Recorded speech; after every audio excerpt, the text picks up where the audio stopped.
Hey, everybody, welcome to Vet Chat. This channel is all about speaking with fellow veterans who are living meaningful and purposeful lives beyond the uniform. I am your host, Engle Coulter, retired Air Force Senior NCO, and I am so excited to introduce my very first guest for this very first episode of Vet Chat, my husband, Roy Coulter. He works for the U.S. federal government and he is an actor, and that's where he is living his lifelong personal ambition with acting. And his goal is to entertain the masses and bring a sense of drama and action to the world. So, why don't we get started to hear what he has to say and how he balances it all on this very first edition of Vet Chat? We'll see you on the other side.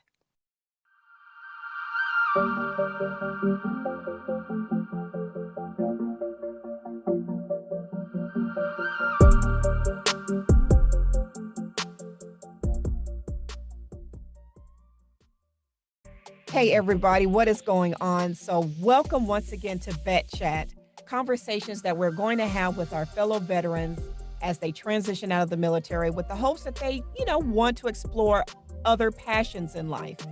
So, we have a very special guest today, and his name is Roy Coulter, and he's special because he is my husband. And I wanted him to be my very first guest to start off these conversations with veterans for veterans. So, hey, Roy, how you doing? Hello, thank you. Thank you for having me on your show and being the first guest. I'm honored.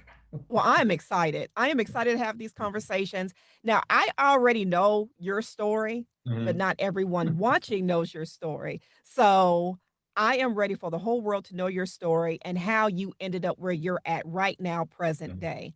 So if you're Okay. ready to get started, I'm ready to get started. I'm ready. Let's do it. Okay, so let's just do it. All right. Okay. So why did you join the military, Roy? My father served 21 years in the Air Force. No, actually 22 years in the Air Force. Yeah. And so I grew up all over the world with him. My mom's German. I was born in Germany at Landstuhl Air Base. So for me, I kind of felt like there was a no-brainer. I'm going to join as well. So right after high school in 1984, I joined the Tennessee Air National Guard. I didn't jump into active duty right away because I wanted to go ahead and try my hand at college, which my parents didn't have the money to send me to college. Yeah. So that was another reason why I decided to join, use some college money, get some training experience and whatnot. But I didn't want to go full force yet. So the Air National Guard was a great opportunity for me to kind of check it out. And after about a year and a half doing that, I felt like I'm really having a great time doing my one weekend drill. So I said, I'm going active duty. And I went ahead and joined active duty at that point and stayed until 2006 is when I retired. All right. Mhm. 2006, Yeah. 21 years. And what were your jobs in the Air Force? What did you do? So my first job was security police, and it wind up changing their name to the career field, what we know now as security forces. Right. And so I did that for 11 years. And then I took a special duty assignment into recruiting service. Wind up staying 9 years in recruiting, did all kind of jobs with recruiting, the enlisted side. I did medical recruiting. I worked in the staff, training new recruiters as well. That was challenging in itself. Yeah. Oh, yeah, I bet. Because you're like a salesman and and Oh, trying yeah. to yeah, and trying to convince people to join and Right. you're trying to dangle all those carrots in front of them. To transition to do that from security policing, I'm sure that was a Right. big change and a big transition. Yeah. It was. It was. I Yeah. missed that beret that whole time when I was doing recruiting service. I did. Yeah. I love that Yeah. beret. Who doesn't love that beret? Yeah. Yeah. Yeah, Exactly. you had to work hard for it, but yeah, it was an Yeah. honor and you felt proud Mhm. when you wore it, right? Oh, yeah. Most Yeah. definitely. Yeah. So when you left the military, for us, it was a huge transition simply because we grew up in it. You was a dependent, I was a dependent. We grew up all over. We were born into it. So we Mhm. grew up in it. And when it was time for me to go off to college, because I wanted to go to college, I was going to go with my friend to Hampton University. Mm. And my parents said the same thing to me. We don't have the money to send you. And I Mm. was like, well, the military life is all I know anyway. I'm kind of scared to go to college. I would rather go into the military because that's the only life I know. Right. That's the only environment that I understand. So I decided to join as well. But now here you are, Mm. first time ever. cutting the cord, so to speak, Yeah. cutting the net. You're falling out. No more real affiliation with the military for the first time in your life. Right. Were you nervous about that? How did that Wow. feel? I'm still falling from the net. I bet. Um, Transition is a long time. it It's is. not Yeah. just that date when you're supposed to separate. It's Right. it's a period of time. It's a period Yeah. of time. Yeah. For some, it may take a while, a lot longer than someone else. Like in my case, it didn't Mhm. take that long. So honestly speaking, I was a little nervous because of the unknown. I think with most military folks they go Right. through, but I wasn't scared. I was ready to a certain extent because after 21 years of doing it this way, now it was a chance for me to get out and do it another way. Yeah. And the Air Force helped prepare me for that. Though there are some classes that you could take to transition, and Mhm. and they're helpful, but nothing can take the place of real world experience. You're thrown out there to the fire and hope that you can walk through it. And for me, it wasn't that bad, and I still enjoy it. I miss it. It was a good time in my life. I made a lot of friends. It was fun. But I think now, after almost 20 years of being out, it's something that I will always cherish and remember. But I don't miss it like that anymore. Okay. Well, I was going to ask you, do you miss it? But is there certain aspects of the Oh military yeah, that you miss? it's a great question because the training, free training, the college education that you get, as far as getting college hours towards the community college of the Air Force, Right. was phenomenal, right? So you're Mhm. getting all this training, the friends, the camaraderie, even the sports, the intramural sports that I played on my squadron team, playing another squadron team. I miss that. I miss the opportunity of going somewhere new. There was a time when I got an assignment and it was to the Netherlands, Schusterberg. I was like, oh man, this is awesome. I'm gonna go to the Netherlands. How many people can say at 20 years of age or Yeah. 21 at the time, they're going to the Netherlands? I went home on leave.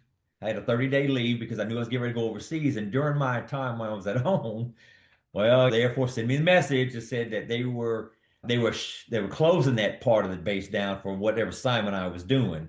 So they diverted me to England, the United Kingdom, which was still a great assignment. So I was still Yeah. excited. So I missed that aspect of the military lifestyle. Right. Right. So when you left, so what did Mhm. you end up doing when you first left? And what surprised you being in civilian land, as I like Mhm. to call it, Right. at this new opportunity once you retired? What surprised Right. you?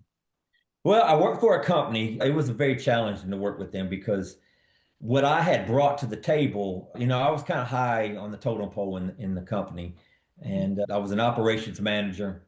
And I saw in corporate America, what you call civilian land, uh, there was really no accountability for any faults. There was nothing. There was really no formal training that was going on to the new employees. So I tried to incorporate all that and it wasn't going too well. The manager that I worked for didn't. He specifically told me he didn't want me to bring the military stuff that I had learned to his business, and it didn't sit well with me. So basically, I lasted 3 months. Mm. I was gone. Yeah. I'm leaving. Yeah, 3 months I was gone. So then after that, I said, well, okay, do I need to get back to the federal sector, the federal government again, because that's what I'm used to. And I wind up doing that. Department of Air Force police officer for two Mhm. years, working back out on the base at Dobbins, where I had just retired from. And Mhm. then from there, that kind of opened the door for other federal civil service positions in which I landed another job. And so it's been good. What do you do in this new sector of the Yeah. government that you work in? Yeah, so I do work for a law enforcement agency in the federal government, and my position with them is program analyst.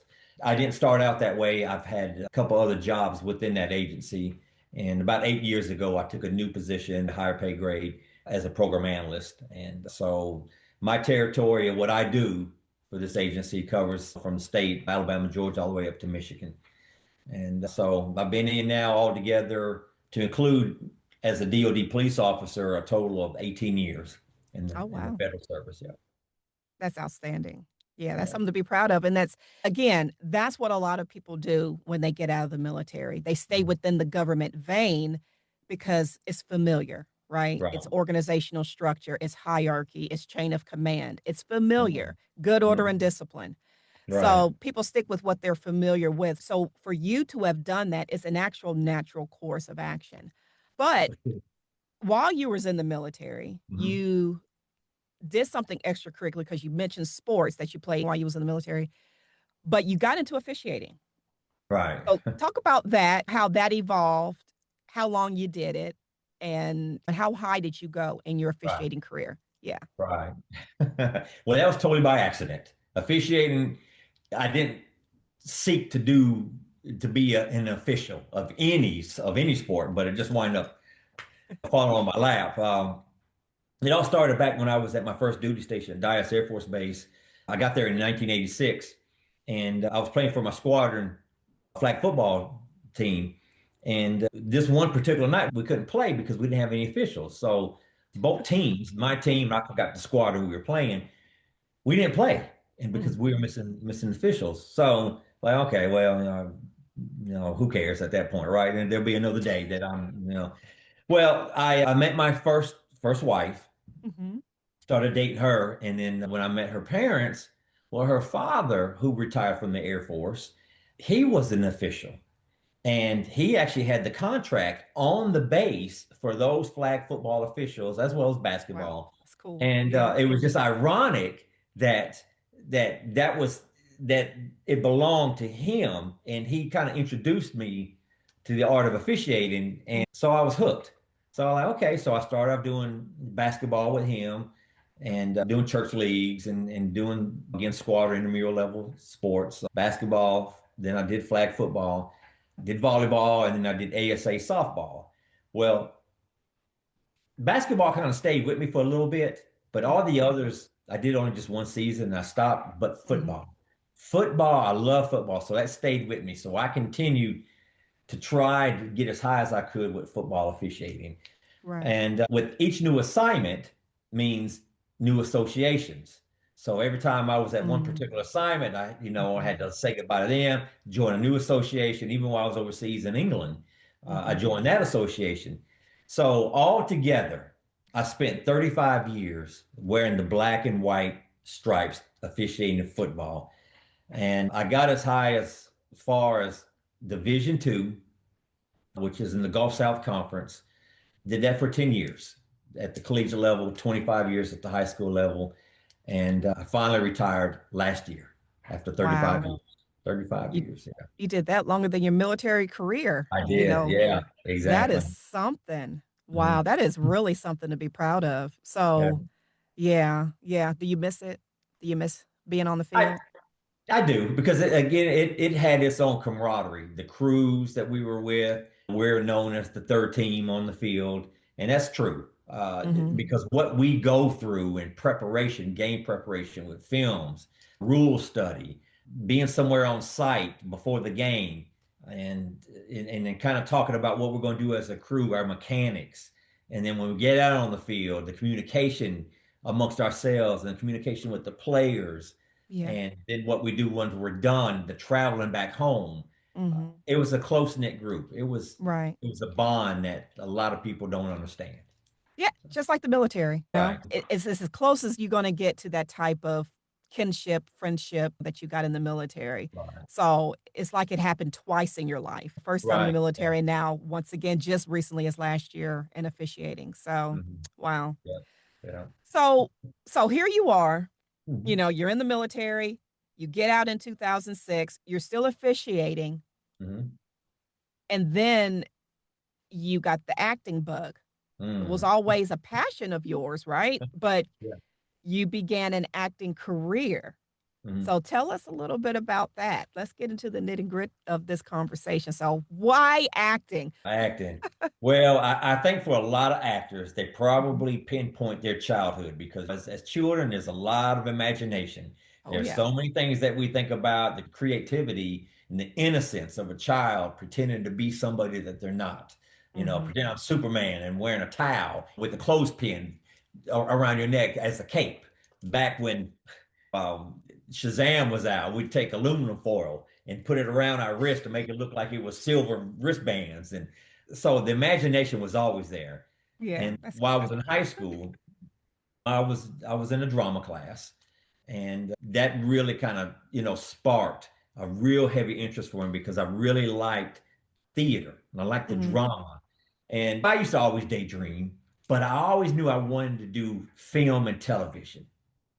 And so in 2006, when I was about to retire, We Are Marshall was filming here in Atlanta. And now We Are Marshall is the story about the football team from Marshall in 1970 that tragically all died in a plane mhm, crash and coming back from a game. They filmed a lot of it here in Atlanta over at Charlie Brown Airport over here off of Fulton Industrial. So they were looking for officials to kind of recreate the game, one of the game scenes. So my officiating association basically stated, hey, they were looking for officials. Anybody interested? Go out mhm, to this casting call. Well, that was right up my alley. So I went there. I was still in my blue uniform from because I hadn't retired yet. And I showed up to the open casting call and stated I was there to be an official. Well, they said that they had already enough officials of and they course didn't they need did. any more. Yeah, yeah. And my guys from the association jumped the gun. Uh, They announced on a Monday night after a meeting. I think I went there on Tuesday and they were already booked. Like, what? oh, You know. wow. So, but anyway, they were looking for background actors to be military, National Guard troop, because when the plane went down, it was so close to the city that a lot of townsfolk went running to the aircraft accident scene. So they needed a guardsman to act as a blocking force to keep them Mhm, from the scene. So I said, yeah, mhm. I'll do that. So for 3 days, 6 p.m. at night to 7 in the morning, I was at Charlie Brown Airport working as a National Guard troop during that particular scene. And it was fun. That kind of opened my eyes. Like, man, this is great. I got to see some of the principal actors. I didn't really understand what a background actor was at the time. So I was kind of, why are we over here? Why the principal actors are over there? But again, that kind of opened the door to me to where I am now. So, Sound like you got a lot of education being on yeah. these sets. Oh, yeah. So, what other background opportunities were you casted in? Or were you Right. selected for? Well, so as an official, as a football official, I got a chance to be a featured background on The Game, which is a television series, Necessary Roughness, which was another television series. Mhm, Again, speaking as a football official, Chad Powers, which is one of our newest ones on Hulu that came out last year, last fall, rather, and now Madden, that's being kind of finishing up right now. I think it's in post production that will air in the fall on the silver screen. So mhm, that's as an official. Now, other roles, I got a mhm. chance to be on MacGyver, The Walking Dead, 24 Legacy. Wow. Let's see, the have and have nots. Just to name a few. So quite a few background, and that. And then as far as feature films, The Fate and the Furious, which is part of the Fast and Furious franchise, Love Simon, Logan Lucky, and Spider-Man Homecoming, to Wow. name. Yeah. Well, we're gonna circle back to Fast and the Furious in a little Okay. bit. Okay. So you got a lot of experience with background, Mhm. whether it's regular background or Mhm. principal. So what's the difference between regular background and principal, if anybody was wondering? Because when you say principal, Right. people's probably wonder what does that mean exactly. So Sure. just Yeah. to clarify, can you explain Yeah. what that is? Almost like the acronyms from the military. We'd say acronyms all day, and people look at it like, what does that mean? So, Right. yeah. So basically, a background actor, which they are actors, okay. And I know people like to argue that point that they're not, but they are actors, all right. And what they do is they help create the scene because the main cast, supporting principal actors, the lead actor, whatever, they can't do it by themselves. They need someone in the background to fill the scene. And so you see them, like at restaurants or at bar scenes or like maybe in the stadium at a football game folks in the background and maybe blurred out a little bit, or maybe really can't make out who they are. They're walking past the camera. And so that's your typical background. Then you got featured background. And featured background is those folks that are seen a little bit more than your typical background. Your face is more clear, more visible. You might not say anything per se. You may just do some gestures or your facial expressions, but you're seen, right? So Hmm. that's featured. And then the principal are the lead actors, the lead and the supporting actors. They're the ones that have the speaking lines. Okay. So that's the big Okay. difference. Mhm. Okay. So so for the Fast and the Furious, you were, this isn't my question, but this is just, you was a feature background in that, correct? Was that Correct. feature? Okay. Right. So tell us how you actually got recognized once because someone saw you in Fast 8. Right, right. Yeah, I was very humbling. I was very flattered. I was on a business trip. I was catching a flight. I can't remember where I was going. And the flight attendant came around and I'm sitting there. Uh, And she said, "Hey, were you in Fast or, Fate of the Furious?" Fast Eight, I like to yeah. call it Fast Eight, it's so Hmm. F8. And I said, "Yeah, as a matter of fact, I was." She said, "I remember you in that scene." And even though as a featured background person, I was in there maybe what, a total of 5 to 10 minutes at best, from a Hmm. 2 hour movie, and you remember that. Yeah. So I was very humbled. So yeah, so I was flattered. It was fun.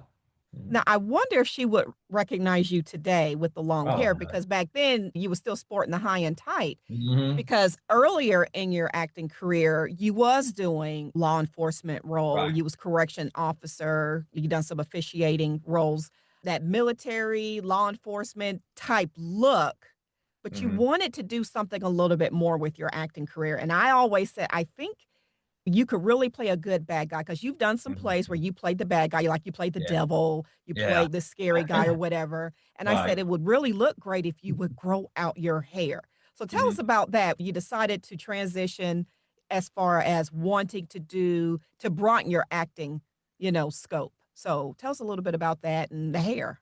The hair. So the credit goes to you for the hair, right? Because you said, "Yeah, grow it out." So I decided to let it grow out about 4 years ago, folks. So that's why Yeah. it looks the way it does now. You're right. I played a lot of authoritative type figures. I was typecasted, I guess, for Mm, those type of roles.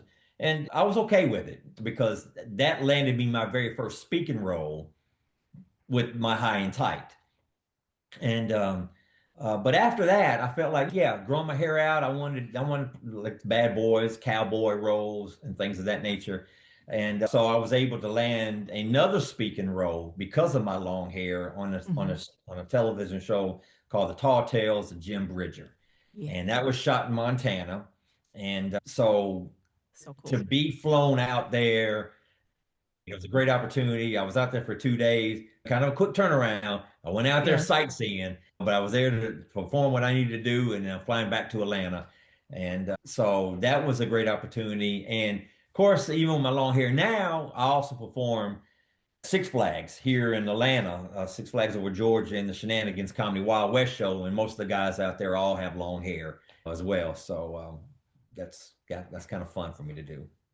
That's awesome. So, are you gonna keep the hair for a I while? think so. Because you, Yeah. yeah, yeah, yeah, yeah. So, any other roles that you've done recently? Fried Chicken Day. Fried Chicken Day was one. That was written and directed and produced by a guy named Alan Smith, who is from LaGrange. He lives here in Atlanta now. And so he shot it down in LaGrange for 15 days, and I was on set for 6 of them. Hmm. And throwback of the 80s, the old retro commercials of the info commercials where you call in. And that's my role, was that kind of a guy, head of a church, but I'm doing some illegal shenanigan kind of stuff and some, yeah, yeah. But So, you was bad that guy. just hit the Rome International Film Festival, so it's on the circuit now, and hoping that's going to get picked up on a streaming service somewhere. And I shot another Lifetime movie, and that's in post production right now. And so can't say a whole lot about that one yet, but I'm waiting for that to come out. And then a couple other independent films that I've shot as well. And so everything's all in post Yeah. and waiting for it all to come out. Yeah. That's awesome. So when you prepare for an audition, you have an agent, right? So, Yes. okay, Yeah. who's your agent? Shout out to Barbara Garvey. I'm with East Coast Talent Agency. I've been with her now for 5 years, and she is wonderful. She is one of those hands-off type of agents. She submits me for particular roles. I audition for them, and then hope that I get picked and give her all the credit for whatever she submits me for. Well, you definitely have been getting a lot of traction this year because every time I turn around, it's oh, got another audition from Barbara. Hmm. So, and you've been getting callbacks a lot Yeah. more lately. So that's been great to see. So you have really improved because the more you audition, the more Yeah. you have opportunities. So when you get an audition, you Mhm. have your own studio, right? So tell us about the self-taping process and what that's like. Right, right. So self-taping is kind of a new thing since COVID era. The COVID era Uh-huh. shut down the in-person auditions for the most part. Mhm. But now that everything is all back the way it used to be, self-tapes are here to stay. And I think for a lot of the casting directors, I think they feel a little bit more at ease doing it that way because now they could just whip through tapes all day long and at their own leisure instead of setting up appointment times and whatnot and people Mhm. cancel whatever. They can sit there and look at tapes. A lot of times I have to be creative into my self tapes because it's such a it's such a lucrative business here in Atlanta, especially because we're known as Hollywood of the South. Yeah. And there are a lot of actors here, and Mhm. everyone's competing for these roles, and everyone's submitting these self tapes. So, what do you do to stand out to be different? I try to embrace being different with my self tapes. So, I got my own studio in the house, got my own backdrop, the lights, whatever I knew to set the mood, and take a chance. Mhm. I'll record it on my phone, I edit it, sound, whatever, splice, cut, I submit it and then hope that you get picked up, or at least hope that you get a second look. A lot of times you don't hear nothing. You Yeah. just move on to the next audition. There's no feedback. There's Yeah. no, Well, a lot of what you're saying, I totally understand. I got into voice acting during COVID. So I mhm. don't know what it was like before then, but from what a lot of my peers tell me, that's how it was. You go into the studio, you audition or you record or whatever, and then they went into the self tapes, self auditions, and you submit it in.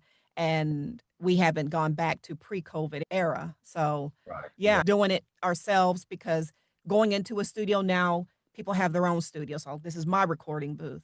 So we have our own home studios Mhm. now and records just as good as if you're in studio. And then there are ways we can record here and still record into studios through something called Mhm. that we use called Source Connect. So it's Right. really neat how technology Oh has yeah. evolved so that we can still perform these type of passions, Right. Right. for the consuming Exactly. audience. To caveat what you're saying, my studio is always up and ready. So when I get an audition, at the drop of a dime, I don't have to worry about setting up lights or background. So I took a portion of a room in the house and it's Mhm. dedicated specifically for my auditions. So the lights, everything is all ready to go. When I get it, I get my reader.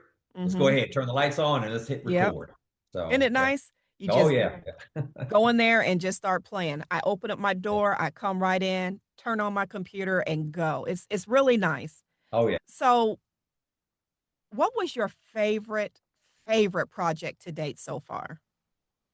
Probably the one that I just spoke about when I went to Montana, the Jim Bridger, because every Mhm. other role that I've had here in Atlanta was just for me to drive, just drive on set, do your thing, come on back home.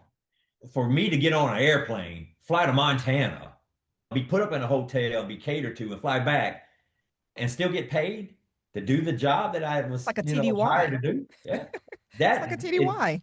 right. It was fun. It was actually had the drones flying over us as we're walking across the prairie. It really looked like it was a desolate land that we were walking Yeah. across. And so, yeah, so you could catch me in that one on episode 10 of season one. And there Mhm. was only 10 episodes. It was on the Inspiration Network, and now it's on a streaming platform. I think you can find it on Amazon Prime, YouTube, and whatnot. So, That's but awesome. that was probably my favorite. Yeah. Now, You did an there were excellent job other. in it, and I'm not just saying that because 'cause I'm your wife, but yeah, you Oh, did an thank you. excellent Yeah. job with that role. Yeah, it was Yeah. really great. Yeah. Now there were others that came very close, and there was another one where, I had kind of you know, kind of a little accident with the main celebrity. So I don't know if you want Which to. leads me to my next question. Oh, So, okay. How about that? so on the Fate of the Furious, I don't. Yeah. So, folks, I don't think you said it earlier. You was in the scene with The Rock. You was the Yes. correction officer in the scene with The Rock. Right. But there Right. was something that happened Mhm. off camera while they were Mhm. still rolling. Mhm. So I think the audience needs a little bit of a chuckle. So Oh, wow. yeah, Yeah. I would really like it if you tell that story because I'm still going to chuckle as you're telling this Oh, story. So you're too I need a kind. good laugh. Well, well, I hope the audience chuckles. I don't know if The Rock is chuckling. Rock, are you listening? If you hear this, I'm sorry. Okay, man, I'm sorry. So basically, what happened in this particular scene, The Rock is being sent to prison, and it's me along with three other security guard, correctional officers, are getting off the bus with The Rock, and we're Mhm. walking on down the sidewalk to get into the main prison. We're still outside of the prison gates. Okay, and I'm standing behind him. The Rock is in the middle, and then there's two other guys that's in the front, and I'm in the back. Another guy's off to my right. So I'm looking at the back of his neck, kind of sizing him up a little bit, right? Looking at, okay, he's 6'5", I'm 6'4". He ain't that much taller than me. Obviously, he's a lot bigger than me, but he ain't that much taller than me. So okay. So he is handcuffed in the front like this, and his ankles are handcuffed, and he's got a tail chain about yay long that's coming off of his ankles that's behind him as he's walking. So I see that as we're walking. I'm doing my best consciously not to step on that chain. I'm looking at it, please don't step on that chain. Okay. And I did a great job. Everything was great. We got to where we needed to go to, where dialogue is being exchanged between The Rock and Kurt Russell and Clint Eastwood's son, Scott Eastwood. And we just kind of stopped and watched them do their dialogue. Well, now it's time that we needed to go inside the actual prison. So there was another gate that we had to walk through called the Sally Port. They stated, action, let's go. So I kind of pushed The Rock a little bit, kind of nudged him on his shoulder, like, let's go. Okay, let's go, prison, let's go. We're so close to each other. All right. And we're real. And so I push him. He starts to walk. And what do? I step on his chain. So so I step on his chain. He takes a step forward, and now he halts abruptly, in his tracks like this. Oh So man. he knew it. I knew it. I think the director knew it, but he continued on with the scene because that's what we do. So we get into the Sally port. The camera is off of us. Now the dialogue is going back and forth between Kurt Russell and Scott Eastwood. We're not seen. Me and The Rock are not seen, and the other correctional guards, right? I'm standing there. I'm about 4 feet away from The Rock, and I got my hands down in front of me like this, like a reverse, parade rest, in front of me. And I'm looking down, and I see The Rock. He's got his hands in front, just like me, but he's Hmm. looking straight up at me with that Yeah, look. he is. He sure It is. wasn't a smolder either. Like It wasn't the smolder. it wasn't a smolder look. He was Shout out looking. to So Jumanji. Yeah. yeah, Jumanji, yeah. So I look back down again. And all of a sudden, I can hear the director say, and cut. All right. As soon as he said cut, I looked at The Rock. I walked a little closer to him. I said, hey, man, I am so sorry. He walks a little closer to me. And now we're only probably about 1 foot from each other. I mean, almost Oh face to face. man. He said, hey, dude, it's all good. And he backhands me, pat, hits me right here on my pec, across my heart, that hard backhand, and left an indention that is Man, still there today after we shot I that in, I bet think, it is. 2016. It's still there, yeah. And then, of course, he walks away, and then we reshot that scene, I think, because of the whole purpose. So I know him. I cause him to trip a little bit. Yeah, probably So yeah, caught on film. Yeah, yeah, thanks to total you. film, They had yeah, to reshoot it, that whole yeah, yeah. thing. Yeah. Yeah, so that was kind of Yeah. fun. Yeah, Yeah. Yeah. That's pretty cool. yeah, You did that all in front of them. all in front of them. Yeah, Yeah. How embarrassing. yeah. I'm sure they thought to themselves, "What a moron." Listen, but Yeah. hey, you got a cool story. I don't Mhm. think most actors has a cool story like that. So you're part of a unique club, I think. Cool Thank one of the coolest stories on set, and of all people, you. The Rock. So that's pretty Right. cool. Yeah. So Yeah. you mentioned a little bit of military bearing. You said you standing there like in a little parade rest type of Right. thing. So with that said, what kind of military skills translated into the acting world for you, if any? Right. Yeah. I would say for me, I think a lot of it has to do with, just discipline, being somewhere on time, not being late, Hmm. taking direction, following orders, because that is very important on set, especially following directions. Because the director is fast paced to shoot these scenes and they want to explain something, they don't have to keep explaining over and over again. Right, So follow right. directions, move on, know to be quiet when you need to be quiet. So Mhm. Y'all excuse me. yeah. So what are your goals for 2026? A great question. I want to be able to be on the big screen cinema. I want to be able to land a principal role, whether supporting lead Hmm. role on a film that is shown in the theater. The TV roles, that's great. Independent films, streaming service, that's all great. Now I'll take them all, but I want to be on the big screen. That Yeah. is the goal of mine. Mhm. Okay. Well, we're getting ready to close it out. So Mhm. what would you say to someone, a veteran, Mhm. that wants to pursue their passion, but they're a little afraid to do it, or they're like, oh, is it too late for me? Or I'm not so sure. But them sitting here watching you telling your story, Mhm. they're seeing that you're operating in the best of both worlds. You still have your daytime job Right. and you still make time for your acting, whether you take leave or whatever, you coordinate it with your schedule the best way Right. you can. How do you encourage someone to take that step? I would say you need to focus on the small, consistent steps because see, anyone can reinvent themselves and pursue Okay. new goals, find new happiness, using your past wisdom to help build a new chapter in your life. Every moment that we are alive, it gives you a chance for a fresh, new, fulfilling beginning. And it's never too late.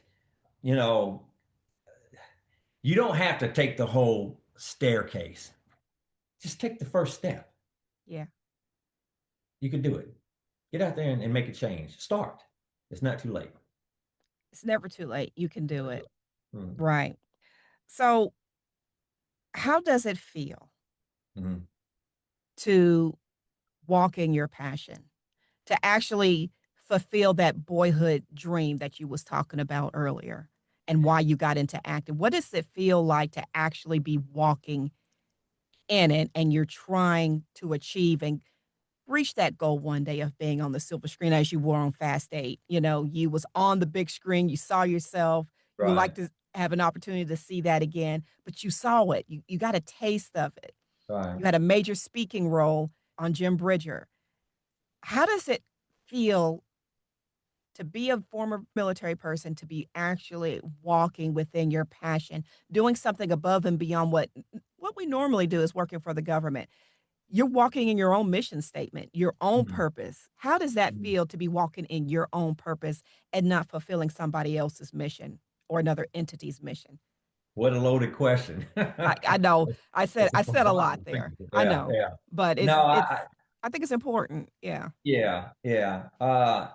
I would say happiness and creating a meaningful lifestyle that aligns with my values is what I embrace that process.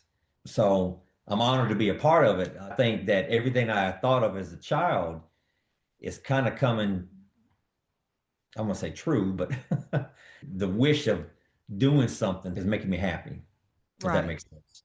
It Yeah, does. yeah. It does. Because us as military personnel, Hmm. it's all about service, right? We're Right. serving others, we're serving something bigger than ourselves.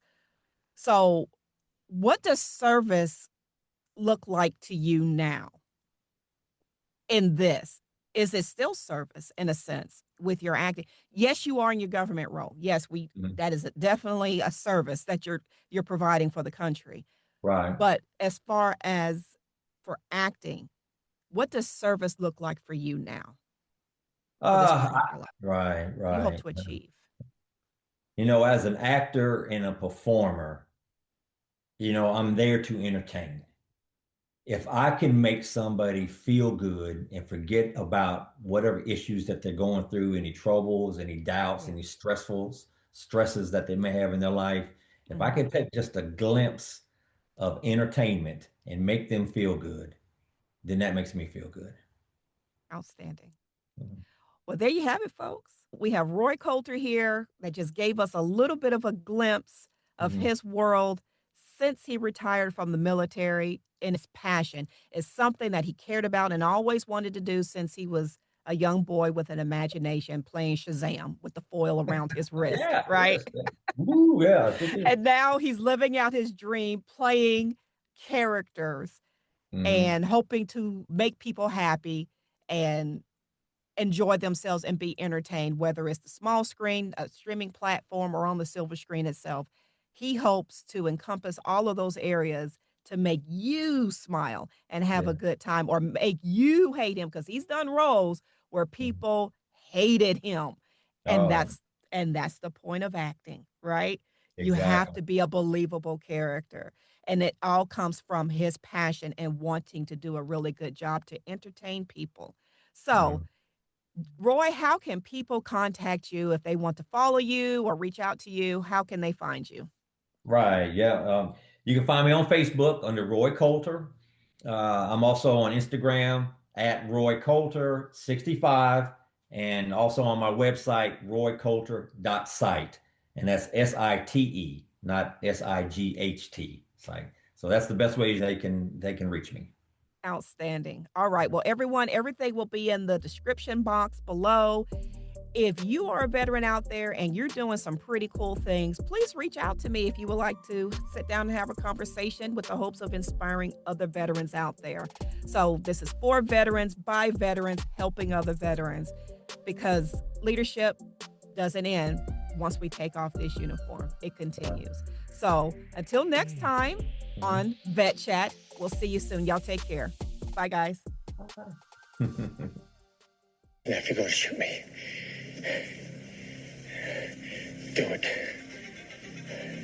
We're all gonna die out here. I just as soon as make it quick. Do it. Do it.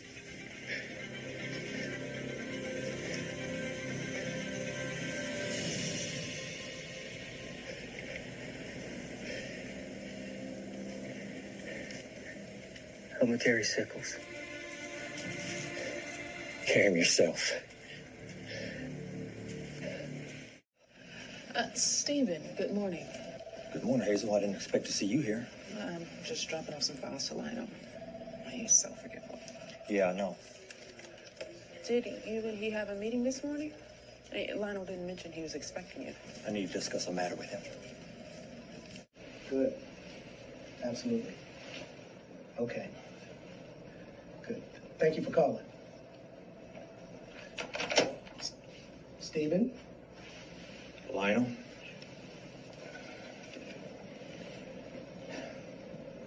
Trey Wallace informs me that my checks from Christian Homes have been discontinued.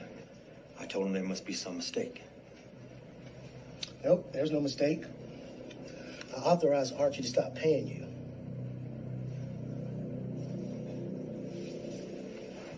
Are you out of your mind? I will sue you for those houses. See you in court? Yeah, we'll see about that. Investigator Shirley. Hey, how are you? Okay, thanks. I'll look into it. According to David, you were on your way to Canada today. Is that right? You and your friends plan on starting a new life with all that stolen money? Sounds like a made-up story to me. Interesting thing, though. We checked, just for fun, to see if you applied for a passport. And do you want to take a guess what we found? Then let them develop somewhere else. Why? Why not here? We drafted it.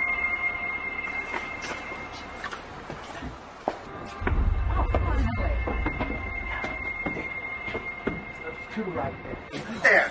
Right there. Somebody right there. Right there. Right there. But you get up and let this nice lady have the seat. I'm sitting in my right section. I am not moving.